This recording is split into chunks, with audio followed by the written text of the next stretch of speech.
आइए सुनते हैं 12-12-20 की मुरली में 4 सब्जेक्ट रूपी मक्खन बाबा के ही शब्दों में। ओम शांति।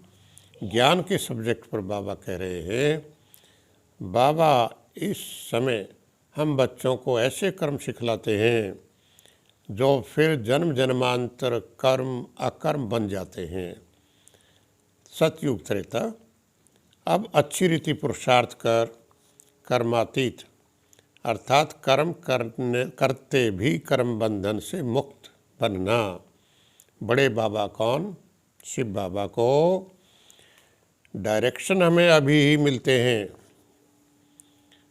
शिव बाबा की डायरेक्शन हमें अभी मिलते हैं, जिसको श्रीमत कहते हैं। बाबा कहते हैं तुम्हारा कनेक्शन नई दुनिया से है, पुरानी दुनिया को भूलना है। बाबा ही नई दुनिया की स्थापना करते हैं। पतित दुनिया को पावन बनाना एक बाप का ही काम है। नई दुनिया की स्थापना में बाबा के मददगार बनकर उच्च पद पाने का पुरुषार्थ करना है। अगर कोई खामी है बच्चों में जिससे हमारी तकदीर में घाटा पड़ जाएगा तो उसे निकाल देना है। भक्ति मार्ग में पुकारते हैं, हे पतित पावन आओ। भल शिव की पूजा भी करते हैं, परंतु यह नहीं जानते कि पतित पावन कौन है। मनुष्य बहुत मूंझे हुए हैं, जैसे कि बहुत बड़े जंगल में आकर पड़े हैं। बाबा ही इस जंगल से निकालने का हमें रास्ता बताते हैं। मनुष्य देवता बनने की यह ईश्वरीय पाठशाला है। इस समय बाबा ब्रह्मा द्वारा नई दुनिया की स्थापना करते हैं। हम ब्राह्मण कुलभूषण बच्चों की मदद से। अब योग के सब्जेक्ट पर बाबा कहते हैं, बाबा बच्चों को समझाते हैं अपनी तकदीर ऊंची बनानी है तो कोई से बात करते देखते हुए बुद्धि का योग एक बाप से लगा रहे।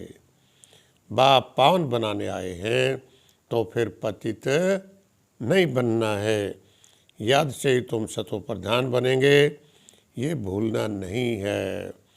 माया इसमें ही विघ्न डालती।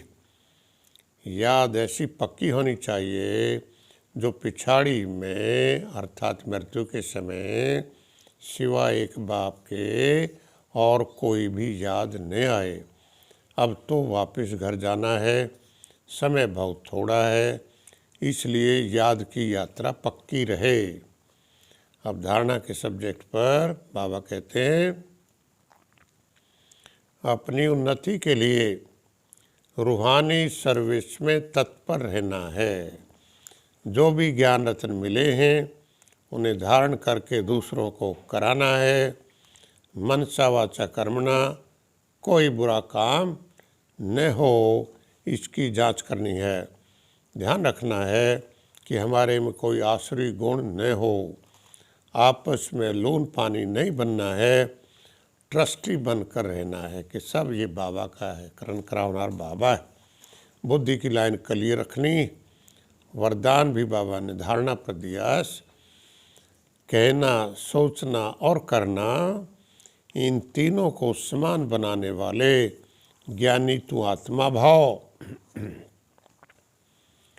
ज्ञानी तू आत्माओं का हर कर्म, संस्कार, गुण और कर्तव्य समर्थ बाप के समान होगा। एक बाप से मिलन मनाएंगे और औरों को बाप समान बनाएंगे। अब सेवा के सब्जेक्ट पर बाबा क्या करें। बाबा पतितों को पान बनाने के लिए युक्तियां बताते रहते हैं। बाबा कहते हैं, सेंटर खोल, बहुतों को निमंत्रण देना है। प्रेम से बैठ, बाप की याद में रह, औरों को समझाना है। ये पुरानी दुनिया ख़त्म होनी है। सारा दिन यही ख्यालात चलते रहें, कैसे कैसे समझा जाए। रूहानी सर्विस में लगे रहने से क्या होगा? उन्नति बहुत होती है। बाबा कहते हैं, बड़े बड़े सेंटर खोलो, बड़े बड़े चित्र हों तो मनुष्य सहज समझ सकेंगे। उन्हों को पहले देही अभिमानी बन बाप का परिचय देना है, समझाना है। परमात्मा ऊंचे ते ऊंच है, वही पतित पावन सदगति दाता स्वर्ग का रचयिता है। अच्छा, ओम शांति, धन्यवाद।